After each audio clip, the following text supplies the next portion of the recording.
રાજ્યગુરુ પર ભાજપના પ્રહાર। ભાજપ પ્રદેશ ઉપાધ્યક્ષ ભરત બોઘરાએ આપ્યું નિવેદન। આગામી સમયમાં મતદારો આપશે જવાબ। રાજ્યગુરુના પૂર્વ સાથી અશોક ડાંગરે કર્યા તેમના પર પ્રહાર। ઇન્દ્રનીલ રાજ્યગુરુની ફિતરત છે, અશોક ડાંગરનું કહેવું છે।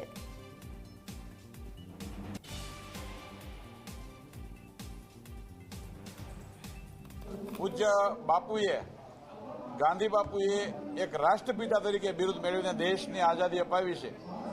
એવા મહાપુરુષ માટે કોઈ ટીકા ટિપ્પણી કરવી એનું પરિણામ એ પાર્ટી ભોગવતી હોય છે। આજે અશોકભાઈ ડાંગરની એમની ટીમ કોંગ્રેસ છોડે છે, એના કારણોમાં આવું બધું જ કંઈક બોલ્યા, એટલે મારે એમના વિશે કોઈ ટીકા ટિપ્પણી નથી કરવી।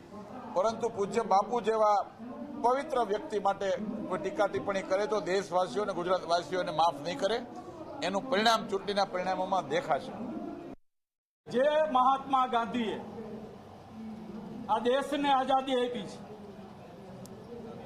જે મહાત્મા ગાંધીએ કોંગ્રેસ પક્ષની સ્થાપના કરી છે, એ મહાત્મા ગાંધીની જે અવહેલના કરે એવા ગુજરાત કોંગ્રેસના દિગ્ગજ નેતાઓ જે સ્ટાર પ્રચારકો છે એવો વાણીવિલાસ કરે અને છતાં કોંગ્રેસ એને કંઈ કરી નથી શકતી, કાઢી નથી શકતી।